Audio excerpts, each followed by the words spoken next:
नमस्कार मित्रांनो, स्वागत करतो आपल्या या PYQ सिरीजच्या सेशन्समध्ये।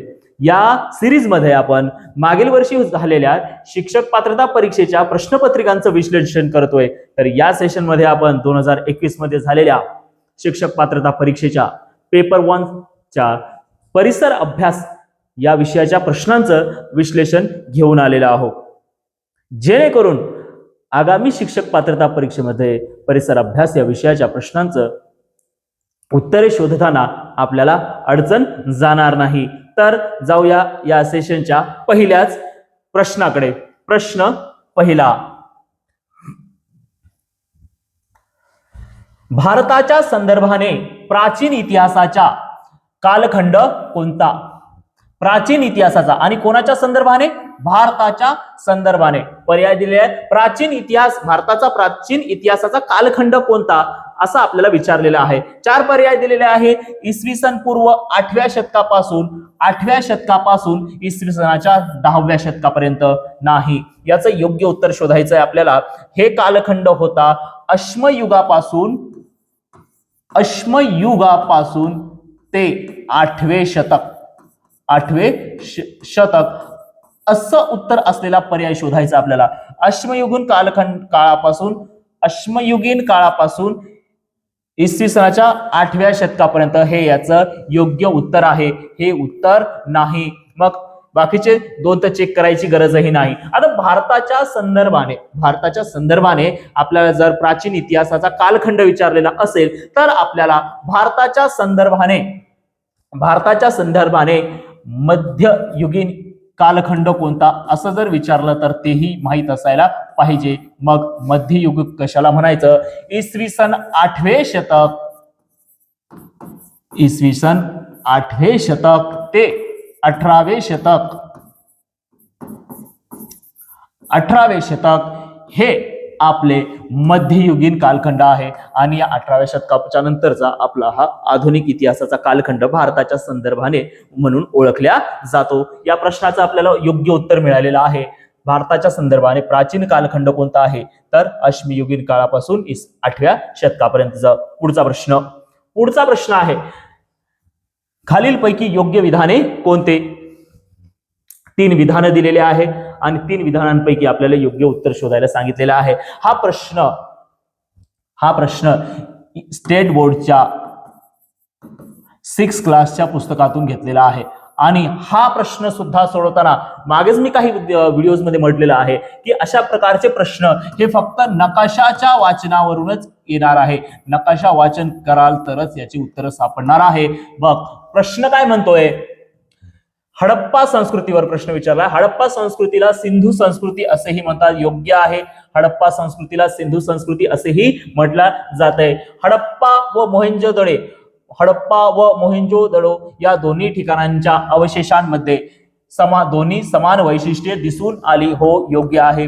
हडप्पा संस्कृती आणि मोहेंजोदडो संस्कृती या दोन्ही संस्कृतीचे जेव्हा अवशेष मिळालेले होते त्यावेळेस या दोन्ही संस्कृतीचे म्हणजे दोन्ही ठिकाणांमध्ये जे काही आपल्याला अवशेष मिळाले ते सारख्याच पुरावे आपल्याला देत होते, मोहेंजोदडो या ठिकाणचे आणि हडप्पा या संस्कृतीचे सुद्धा। मग दुसरं वाक्यही योग्य आहे। आणि या दोन्ही संस्कृती या आज सध्याच्या पाकिस्तानामध्ये आहे। हे आपलं तिसरं विधान आहे की दोन्ही हडप्पा आणि मोहेंजोदडो दोन्ही शहरे आता कुठे आहे? पाकिस्तानात आहे। हे 3ही वाक्य बरोबर असलेला पर्याय कोणता? तर पर्याय क्रमांक 4 3ही अ ब क हे 3ही विधान योग्य आहे। आणि प्रश्न हेच विचारलेला आहे की खालीलपैकी योग्य विधान कोणते? तर याचं योग्य उत्तर काय असणार आहे? 3ही अ ब क। स्टेट बोर्डचं 6 क्लासचं पुस्तक नकाशा वाचन करायचं आहे, त्यामध्ये या प्रश्नाचे उत्तर मिळतील। जसं की हडप्पा संस्कृती ही रावी नदीच्या काठी आढळली होती आणि मोहेंजोदडो ही संस्कृती सिंधू नदीच्या काठावर आढळलेली आहे। ओके, ही रावी नदीच्या काठावर आढळली आणि मोहेंजोदडो हे सिंधू नदीच्या काठावर आढळलेली आहे। चलो नेक्स्ट क्वेश्चन आहे, मानवी उत्क्रांतीच्या टप्प्यातील बुद्धिमान मानव कोणत्या नावाने ओळखला जातो? स्टेट बोर्ड 5th क्लास, लेसनचं नाव असेल मानवाची उत्क्रांती. मानवाची उत्क्रांती या लेसन मधला हा क्वेश्चन आहे. मग जसे इथे बुद्धिमान मानव हे आपल्याला मराठीत नाव दिलेलं आहे, तसंच या बुद्धिमान मानवाला काय म्हटलं गेलेलं आहे? या प्रश्नाचं योग्य उत्तर आहे क्रोमॅनॉन. कुठे कुठे याला क्रोमॅग्नॉन मॅन असंही म्हटलेलं आहे. मग हे होमो हॅबिलिस, होमो इरेक्ट्स आणि निअँडरथल मॅन हे काय आहे? होमो इरेक्ट्स ज्याला ताठ कण्याचा मानव म्हटलं गेलेला आहे. ताठ कण्याचा मानव. उद्या जर असं विचारलंच होमो इरेक्ट्स म्हणजे कोण, तर ताठ कण्याचा मानव किंवा ताठ कण्याचा मानव म्हणजे कोण, तर homo erects. Neanderthal man, Neanderthal हे एका ठिकाणाचं नाव आहे, जर्मनीमध्ये आढळलेलं. जर्मनी या देशातील निअँडरथल या ठिकाणी या मानवाचे पुरावे अवशेष आढळलेले होते, म्हणून याला निअँडरथल मॅन असं म्हटलं गेलेलं आहे. निअँडरथल मॅन म्हणजेच शक्तिमान मानव. शक्तिमान मानव. आणि होमो हॅबिलिस यालाच कुशल मानव म्हटलं गेलेलं आहे. यालाच म्हटलं गेलेलं आहे कुशल मानव. ओके, आपल्याला प्रश्न विचारलेला होता बुद्धिमान मानव कोणता आहे, तर हा बुद्धिमान मानव कोणता आहे? क्रोमॅनॉन किंवा क्रोमॅग्नॉन मॅन हा बुद्धिमान मानव आहे. यासाठी मित्रांनो 5th क्लासचं स्टेट बोर्डचं पुस्तक सुद्धा आपल्याला विसरता कामा नये, याला सुद्धा रेफर करावंच लागणार आहे. पुढचा प्रश्न. शिवकाळात हिंदवी स्वराज्याचा किंवा साम्राज्याचा भाग नसलेला, हिंदवी स्वराज्याचा किंवा साम्राज्याचा भाग नसलेला प्रदेश ठिकाण दर्शवणारा पर्याय. भाग नसलेला, प्रदेश नसलेला पर्याय कोणता? मग 4 पर्याय दिले आहे. कर्नाटकातील बेळगाव आहे, हे साम्राज्याचा भाग होता. हो. कारवार, धारवाड हे सुद्धा साम्राज्याचे भाग होते. हे सुद्धा साम्राज्याचे भाग होते. कर्नाटकातील बेळगाव, कारवार व धारवाड हे सुद्धा भाग होते. तामिळनाडूतील वेलोर हे सुद्धा या साम्राज्याचे, आपल्या हिंदवी स्वराज्याचे भाग होते. पण त्यापैकी हे म्हैसूर व मदुराई हे हिंदवी स्वराज्याचे भाग नव्हते. आपल्याला तेच विचारलेलं आहे. हिंदवी स्वराज्याचा किंवा साम्राज्याचा भाग नसलेले प्रदेश ठिकाण कोणते, तर हे याचं ऑप्शन क्रमांक 4, ऑप्शन क्रमांक 4 म्हैसूर आणि मदुराई हे भाग नव्हते. Next question. पुढचा प्रश्न असा आहे, छत्रपती शिवाजी महाराज हे आपल्या सहकार्यांना उद्देशून बोलत आहेत असा प्रसंग कल्पून कोणी काव्यरचना केली, काव्यरचना केलेली आहे, असा हा प्रश्न आहे. आता इथं जो मी एक शब्द अंडरलाईन केलेला आहे, यासाठी केलेला आहे की 7th क्लासचं हिस्ट्रीचं जे बुक आहे त्या बुकमध्ये या सहकार्यांच्या ऐवजी सैनिक असा शब्द वापरलेला आहे. सैनिकांना उद्देशून, छत्रपती शिवाजी महाराज सैनिकांना उद्देशून बोलत आहेत असा प्रसंग कल्पना करून जी काव्यरचना केलेली आहे ती आहे सुब्रमण्यम भारती. हे तामिळ कवी होते, तामिळ भाषेतले कवी आहेत ज्यांनी हा काव्यरचना केलेली आहे. या प्रश्नाचं योग्य उत्तर आहे सुब्रमण्यम भारती. पुढचा प्रश्न. मध्ययुगीन भारताचे पहिले आरमार दल, आरमार दल कोणत्या शतकात उभारले, कोणत्या इसवी सन शतकामध्ये उभारल्या गेलेले आहे? कोणत्या भारताचे? मध्ययुगीन भारताचे. थोड्या वेळापूर्वीच आपण हा अशा टाईपचा एक क्वेश्चन हँडल केलेला आहे. मग आरमार दल मध्ययुगीन भारतात म्हणजे छत्रपती शिवाजी महाराजांनी उभारलेलं आरमार दल हेच सर्वात प्रथम मध्ययुगातलं सगळ्यात पहिलं आरमार दल होतं आणि ते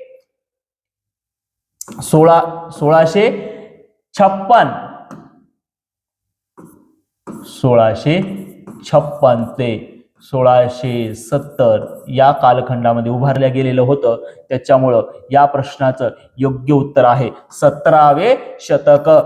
17वे शतक. मग कोणत्या शतकात उभारलं गेलेलं असेल? हे 17व्या शतकात उभारल्या गेलेलं आहे. आणि त्यावेळेस कान्होजी आंग्रे हे छत्रपती शिवाजी महाराज यांच्या आरमार दलाचे प्रमुख होते. आरमार म्हणजे काय? समुद्र किनाऱ्यावर, समुद्रामध्ये नौकेद्वारे, जहाजाद्वारे युद्ध करणारे सैनिकांचं दल, संरक्षण करणाऱ्या सैनिकांचं दल म्हणजेच कोणतं? आरमार दल. Next question. छत्रपती शिवाजी महाराज शिवनेरी. तर समर्थ रामदास. हा, या प्रश्नावरून आपल्याला क्लिअर झालेला आहे की छत्रपती शिवाजी महाराज यांचा जन्म शिवनेरी किल्ल्यावर झालेला आहे. तर समर्थ रामदास स्वामी यांचा जन्म कुठे झालेला आहे? हा सुद्धा क्वेश्चन इयत्ता 4थीचा जे जुना सिलेबस होता राजा शिवछत्रपती त्या पुस्तकातून सुद्धा किंवा आत्ताच्या नवीन सिलेबसच्या 7th क्लासच्या हिस्ट्रीच्या पुस्तकातून संतांची कामगिरी या टॉपिक मधून हा क्वेश्चन आलेला आहे. संत समर्थ रामदास स्वामी यांचा जन्म जांब या ठिकाणी झालेला आहे. या प्रश्नाचं योग्य उत्तर काय असेल? जांब हे आहे. पुढचा प्रश्न पाहूया. शिवरायांच्या काळात बारगीर हे संबोधन किंवा पद कोणत्या सैन्य दलाशी संबंधित आहे? छत्रपती शिवाजी महाराजांच्या काळातील बारगीर. यापूर्वी अशा टाईपचा एक क्वेश्चन आपण हँडल केलेला आहे. पेपर 2 मध्ये हा प्रश्न अशा पद्धतीने येऊन गेलेला आहे. बारगीर. आता त्यावेळेस आपण डिस्कस केलेलं होतं, परत डिस्कस करून घेऊया की शिवरायांच्या कालखंडामध्ये घोड्यावर या प्रश्नाचा राईट आन्सर आहे घोडदळ. कारण की कसं आहे की घोडदळाचे 2 प्रकार होते. घोडदळाच्या 2 तुकड्या होत्या. एक होती शिलेदार आणि दुसरी होती बारगीर. एक होती शिलेदार, दुसरी होती बारगीर. त्यापैकी हे बारगीर ह्यांना हे कायमच सेवेत असणारे सैनिक असायचे. कायम सेवेत असणारे सैनिक असायचे आणि त्यांना रोखीनं वेतन दिल्या जायचं. या बारगीर सैनिकांना, घोडदळाचा एक प्रकार आहे बारगीर, ह्यांना घोडा आणि शस्त्रे हे राजाकडूनच दिल्या जायची किंवा सरकारकडूनच मिळत असत. सरकारकडूनच मिळत असेल. आणि शिलेदारांना स्वतःचा घोडा असायचा. स्वतःचा घोडा असायचा आणि युद्धासाठी लागणारे साहित्य, हत्यार हे ते स्वतःचेच असायचे. आपल्याला या बारगीराला संबोधित पद बारगीर या दलाशी संबंधित प्रश्न विचारलेला होता की बारगीर हे घोडदळाचा प्रकार आहे, आरमार दलाचा आहे, पायदळाचा आहे किंवा हेर खात्याचा आहे? पायदळ म्हणजे काय? पायी चालू जाणारे सैनिकांचं दल म्हणजे पायदळ. घोड्यावर बसून युद्ध करणारे दल म्हणजे घोडदळ. समुद्र किनाऱ्यावर संरक्षण करणारं दल म्हणजे आरमार दल. आणि हेर खाते गुप्त माहिती शोधून काढणारं खातं म्हणजे हेर खातं. या हेर खात्यावर पण प्रश्न येऊन गेलेला आहे. बहिर्जी नाईक हे या हेर खात्याचे प्रमुख होते. जाऊया आता आपण या क्वेश्चनचा आन्सर आपल्याला मिळालेला आहे. बरं, चांगल्या प्रकारे व्यवस्थित आपल्याला आन्सर मिळालेला आहे. आपण जाऊया पुढच्या प्रश्नाकडे. पुढचा प्रश्न काय म्हणतोय की भारतीय संविधानानुसार खालील पर्यायापैकी कोणता मूलभूत अधिकार नाही? मूलभूत अधिकार नाही असं विचारलेलं आहे. मग यापैकी कोणता एक मूलभूत अधिकार नाही? धर्म स्वातंत्र्याचा अधिकार हा मूलभूत अधिकार आहे. शैक्षणिक व सांस्कृतिक अधिकार हा मूलभूत अधिकार आहे. मतदानाचा अधिकार हा मूलभूत अधिकार नाही. घटनात्मक उपाययोजनेचा अधिकार हा सुद्धा मूलभूत अधिकार आहे. मग मूलभूत अधिकार भाग 3 मधल्या आपल्या भारतीय घटनेच्या भाग 3 मध्ये काही मूलभूत हक्क आपल्याला दिलेले आहे, मूलभूत अधिकार दिलेला आहे. आपल्याला विचारलेला मूलभूत अधिकार नाही. त्यापैकी मतदान करण्याचा अधिकार हा आपला मूलभूत अधिकार आहे का? तर नाही. हा मतदानाचा अधिकार आपला मूलभूत अधिकार आहे का? तर नाही. आपलं एक नैतिक कर्तव्य आहे. हा मूलभूत कर्तव्यांमध्ये हे मतदान करण्याचं कर्तव्य समाविष्ट करण्यात यावं अशी शिफारस करण्यात आली होती. पण पुढे काय झालं की शिफारस करण्यात आली होती, पण मतदान करणं हे मूलभूत कर्तव्यामध्ये सुद्धा समाविष्ट करण्यात आलेलं नाही. धर्म स्वातंत्र्याचा अधिकार कलम 25 ते 28. शैक्षणिक व सांस्कृतिक अधिकार कलम 29 व 30. घटनात्मक उपाय योजनेचा अधिकार कलम 32. याच्यावर सुद्धा प्रश्न येऊन गेलेला आहे. कलम 32 नुसार घटनात्मक उपाय योजनेचा अधिकार आपल्या संपूर्ण घटनेतील सर्वात महत्वाचं कलम म्हणून या कलम 32 कडे पाहिल्या जातं. हे कलम 32 म्हणजेच काय, घटनात्मक उपाय योजनेचा अधिकार. आपल्याला विचारलेलं होतं की मूलभूत अधिकार नाही, असा पर्याय कोणता, तर यापैकी मतदानाचा अधिकार हा आपला मूलभूत हक्क नाही. हे मूलभूत हक्क, मूलभूत अधिकार आपल्या भारतीय घटनेच्या भाग 3 मध्ये समाविष्ट करण्यात आलेले आहे. जाऊया पुढच्या प्रश्नाकडे. पुढचा प्रश्न काय म्हणतो, किमान 15, कमीत कमी 15 व कमाल म्हणजे जास्तीत जास्त 45 सदस्य संख्या कोणत्या स्थानिक शासन संस्थेत असते? कोणत्या स्थानिक शासन संस्थेत असते? 15, कमीत कमी 15 ते जास्तीत जास्त 45 कोणत्या स्थानिक शासन संस्थेत सदस्यांची संख्या असते? कशात असते? पंचायत समितीमध्ये असते. किती? 15 ते 45 एवढी सदस्य संख्या कोणाची असते? पंचायत समितीची असते. आपल्या ग्रामपंचायतची किती असते? 7 ते 17. 7 ते 17. नगरपंचायत, नगर परिषद, नगरपंचायतची किती असते? 9 ते 15. नगर परिषदची 17 ते 38. आपल्याला विचारलेलं आहे 15 ते 45 कोणाची असते? ही पंचायत समितीची असते. हे याचं योग्य उत्तर असणार आहे. जाऊया पुढच्या प्रश्नाकडे. पुढचा प्रश्न काय म्हणतो, खालील पर्यायातील राज्यपालाशी संबंधित विसंगत बाब कोणती? राज्यपालाशी संबंधित प्रश्न आहे. विसंगत, विसंगत म्हणजे काय? चुकीची, की योग्य नाही अशी बाब कोणती? 4 कोणते पर्याय दिले? राज्याचे घटनात्मक प्रमुख असतात. हो, असतात. हे विसंगत नाही, हे बरोबर आहे. विसंगत म्हणजे काय? चुकीचं, योग्य नाही असं. मग विसंगत, पण पहिला जो आहे राज्याचे घटनात्मक प्रमुख असतात का? हो, असतात. म्हणजे हे विसंगत बाब आहे का? नाही आहे. त्याच्यानंतर घटनात्मक प्रमुख कलम 153, कलम 153 नुसार राज्यपाल हे घटनात्मक प्रमुख असतात. राज्याचे कार्यकारी प्रमुख असतात का? हो, ते राज्याचे कार्यकारी प्रमुख असतात. कलम 154.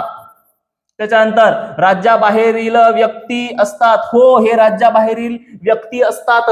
या बाबतीत अशी कोणती घटनात्मक कलमे नाही आहे, पण असा एक संकेत पाळला जातो की ज्या राज्याचा, एखाद्या राज्याचा राज्यपाल जेव्हा नियुक्त केला जातो राष्ट्रपतीद्वारे, त्यावेळेस तो व्यक्ती त्या राज्याचा रहिवासी नसावा, तो राज्याबाहेरील व्यक्ती असावा. 4था पर्याय वाचाव का? वाचू. राज्यातील कार्यकारी मंडळात त्याचा समावेश नसतो. हे विसंगत आहे, कारण राज्यातील कार्यकारी मंडळात त्याचा म्हणजेच राज्यपालाचा, मुख्यमंत्री किंवा मंत्रिमंडळ किंवा राष्ट्रपती यांच्या सल्ल्यानं राज्यातील कार्यकारी मंडळामध्ये राज्यपालाचा समावेश करता येऊ शकतो. हे झालं याचं योग्य उत्तर. ओके, जाऊया पुढच्या प्रश्नाकडे. पुढचा प्रश्न काय म्हणतो, पेंच, नवेगाव व चांदोली. जास्त काही वाचायची गरज नाही, हे सगळं वाचूनच लक्षात आलेलं आहे की हे काय आहे? राष्ट्रीय उद्यान आहे. प्रश्न काय म्हणतो, हा गट प्रामुख्याने कशाशी संबंधित आहे? कशाशी संबंधित आहे? 4 पर्याय पहिले वाचा. काय म्हणते? शरणवने आहे का? अभयारण्य आहे की जैविकता उद्यान आहे की राष्ट्रीय उद्यान आहे? बाकीचे पेंच, नवेगाव, चांदोली हे सगळे काय आहे? राष्ट्रीय उद्यान आहे. मग हे नवेगाव, चांदोली, पेंच हा गट कशाचा आहे? राष्ट्रीय उद्यानांचा आहे. या प्रश्नाचे योग्य उत्तर आहे. जाऊया पुढच्या प्रश्नाकडे. महाराष्ट्रातील सह्याद्री पर्वतीय प्रदेशात, कोणत्या? सह्याद्री पर्वतीय प्रदेशामध्ये आढळणाऱ्या प्रमुख आदिवासी जमाती कोणत्या? कोणत्या एरियामध्ये? महाराष्ट्राच्या सह्याद्री पर्वतीय प्रदेशामध्ये. सह्याद्रीच्या पर्वतीय. कोणकोणते 4 पर्याय दिले? 4 पर्याय दिले ते दिले, 2-2 जोड्याच्या निमित्ताने दिले. बर, सह्याद्री पर्वतीय प्रदेशामध्ये कोणत्या असतात? सह्याद्री वारली आणि कोकणा हे सह्याद्री पर्वतीय प्रदेशात आढळणाऱ्या आदिवासी जमाती आहेत. 4 पर्याय जर चेक केल्या तर आपल्याला एक एक काहीतरी मिसमॅच आहे. जसे की वारली ही जमात सह्याद्री पर्वतीय प्रदेशात आढळते, पण कोरकू आढळत नाही. त्याच्यामुळे हे ऑप्शन चुकतंय, कारण की कोरकू पूर्व विदर्भामध्ये आढळणारी जमात आहे. आपल्याला विचारलंय सह्याद्री पर्वत. या ऑप्शन मुळे हा कटतोय, ते तर आन्सर निघालच. इथं जरी पाहिलं कोकणा आणि भिल्ल जमाती खानदेशामध्ये खानदेश प्रदेशामध्ये ह्या आदिवासी जमाती आढळतात. आणि इथं जे पर्याय दिले आहे भिल्ल आणि कोरकू हे सुद्धा सह्याद्री पर्वतीय प्रदेशामध्ये आढळत नाहीत. मग भिल्ल आणि कोरकू ही पूर्व विदर्भामध्ये आणि भिल्ल पूर्व विदर्भासहित खानदेशातल्या जळगाव, धुळे, नंदुरबार या प्रदेशामध्ये आढळणाऱ्या आदिवासी जमाती आहे. मग याचं योग्य उत्तर काय आहे? वारली आणि कोकणा ह्या सह्याद्री पर्वतामध्ये आढळणाऱ्या प्रदेशामध्ये आढळणाऱ्या प्रमुख आदिवासी जमाती आहेत. पुढचा प्रश्न काय म्हणतो? काळी मृदा या प्रकारच्या मृदेचे वैशिष्ट्य किंवा गुणधर्म नसणारे विधान खालील पर्यायापैकी कोणते? अशा जेव्हा काही प्रश्न असतील त्यावेळेस त्या प्रश्नांमध्ये अशा शब्दांना शोधा. जर असे काही जर शब्द असतील तर हे आपल्या प्रश्नाला उत्तर काढताना आपल्याला अडचणीचं ठरणार आहे. मग जाऊया अगोदर आपण या सर्वांचे पर्याय वाचून घेऊ. बेसॉल्ट खडकाचा अपक्षय होऊन या मृदेची निर्मिती होते. हो, काळी मृदा जी आहे ही बेसॉल्ट खडकाचा अपक्षय म्हणजे काय? झीज म्हणून त्या खडकाला अपक्षय होतं किंवा त्या खडकाचं झीज म्हणा किंवा त्याला विदारण म्हटलं तरी चालेल. जेव्हा खडक फुटतो त्याचा बारीक भुगा होतो, त्याची माती होते, जी मृदा होते खडकापासून होते, त्याला विदारण झीज असं काय म्हणतात. आणि अशा प्रकारची जी माती आहे जी काही काळी मृदा आहे, महाराष्ट्रात सर्वात जास्त आढळणारी मृदा आहे. मग आता ही जी मृदा आहे ही कशापासून तयार झालेली आहे? तर बेसॉल्ट खडकांपासून तयार झालेली आहे. त्याच्यामुळे हा पर्याय योग्य आहे. आपल्याला विचारलंय योग्य नसणारं विधान, वैशिष्ट्य किंवा गुणधर्म नसणारे विधान कोणाच्या बाबतीत? काळ्या मृदेच्या बाबतीत. काळ्या मृदेचं वैशिष्ट्य नाहीये किंवा गुणधर्म नाहीये असं विधान विचारलेलं आहे, पण पहिलं विधान हे काळ्या मृदेला साजेसं आहे. दुसरं विधान काय म्हणते? टिटॅनी फेरस मॅग्नेटाइट या घटक द्रव्यांमुळे काळा रंग प्राप्त होतो. काळा रंग कशामुळे प्राप्त होतो? तर त्यासाठी हे मॅग्नेटाइट टिटॅनी फेरस हे जे नाव आहे हे चुकीचे आहे. त्याच्यामुळं दुसऱ्या पर्यायावरच आपल्याला उत्तर मिळेल, कारण इथं खाली अबक असं काही नाहीये. या 4 पैकी एक शोधायचं आहे. आणि या काळ्या मृदेबद्दल हे टिटॅनी फेरस आणि मॅग्नेटाइट हे या या घटकांमुळे काळ्या मृदेला या काळी जी मृदा आहे तिला काळा रंग प्राप्त होतो असं जे म्हणताय ते याच्यामुळे प्राप्त होत नाही. त्याच्यामुळे या प्रश्नाचं योग्य उत्तर काय आहे? हे या प्रश्नाचं योग्य उत्तर आहे. पण जसे की आपल्याला माहिती आहे की पाणी धरून ठेवण्याची क्षमता जास्त असते. हो, या काळ्या मृदेची पाणी धरून ठेवण्याची क्षमता जास्त असते, बरोबर आहे. या मृदेला रेगूर किंवा गाळाची मृदा असेही म्हणतात. हो, हेही बरोबर आहे.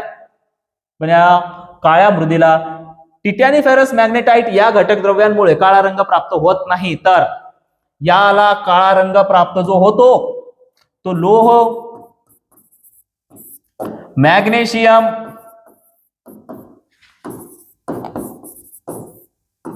आणि टिटॅनियम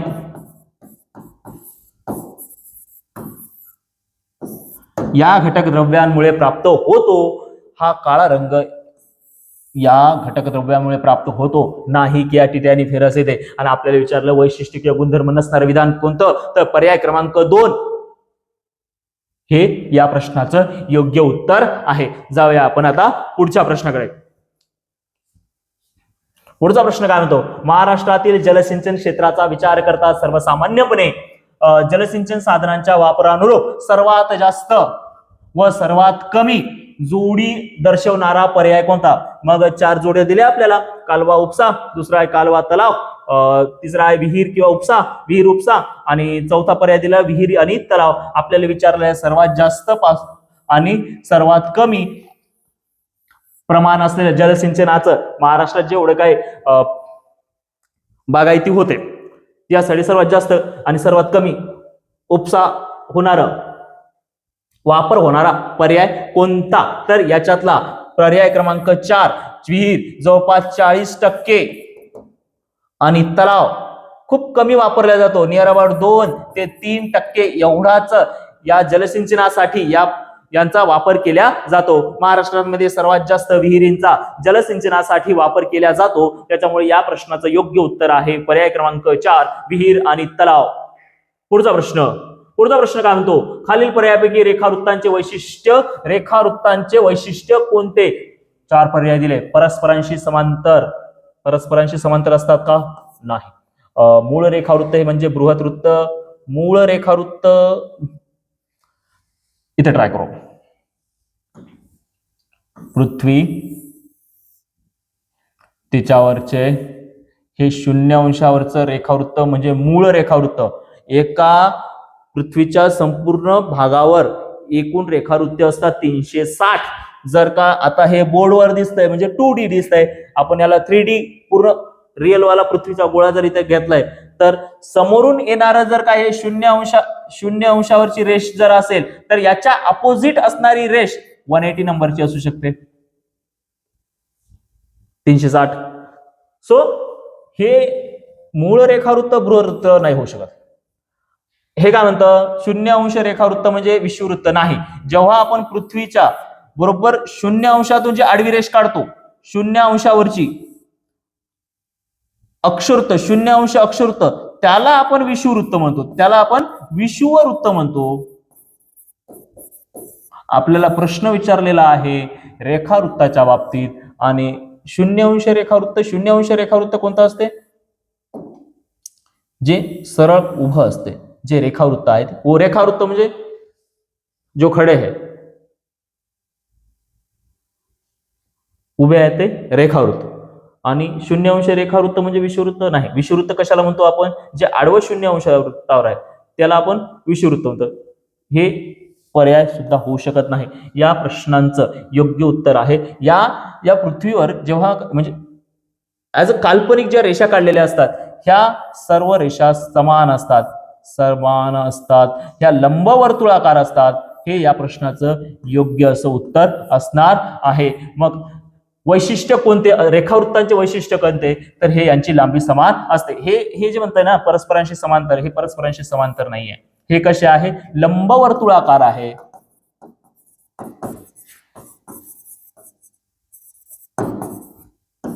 समांतर नाहीत. जाऊया पुढच्या प्रश्नाकडे. पुढचा प्रश्न काय म्हणते? सखोल शेती या शेती प्रकाराशी संबंधित बाबी खालीलपैकी कोणत्या शेतीच्या कोणत्या प्रकाराशी संबंधित प्रश्न आहे हा? सखोल शेती या प्रकाराशी संबंधित हा प्रश्न आहे. प्रश्न 3 विधानं दिलेली आहे, अ ब क. त्याचे भरमसाठ असे पर्याय दिले, अ व ब क अ क 3 अ ब क. तर काय म्हणते? आपल्याला माहित आहे सखोल शेती म्हणजे काय केले जाते? छोट्याशा एखाद्या प्रदेशामध्ये शेती केली जाते, त्यासोबतच त्या शेतीमध्ये मनुष्य प्राणी यांचा खूप मोठ्या प्रमाणावर वापर केला जातो. जर मनुष्य आणि प्राणी यांचा वापर जर करत असेल, यंत्रांचा वापर कमी केला जातो.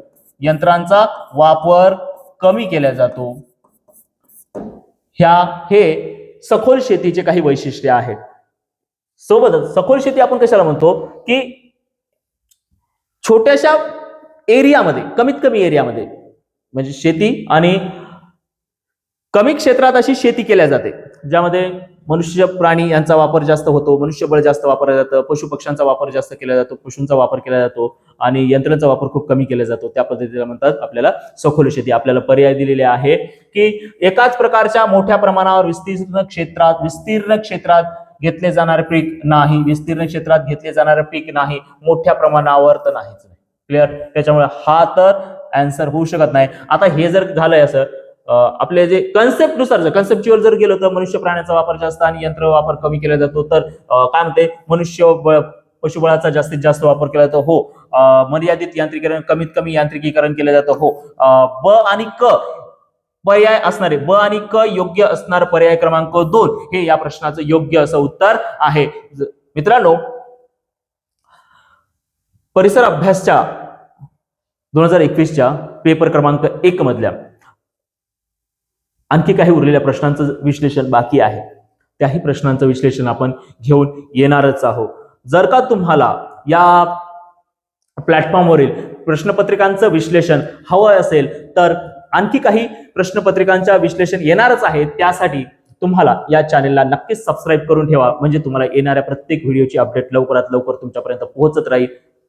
तुमच्याही मित्रांना, गरजू लोकांना या व्हिडिओला शेअर करा, जास्तीत जास्त लोकांपर्यंत पोहोचू द्या, जेणेकरून सर्वांना याचा फायदा होईल. तुम्हाला जर हे सेशन आवडलं असेल तर या चॅनलला सर्वांनी लाईक करा, शेअर करा, सबस्क्राईब करा. थांबूया. Thank you so much.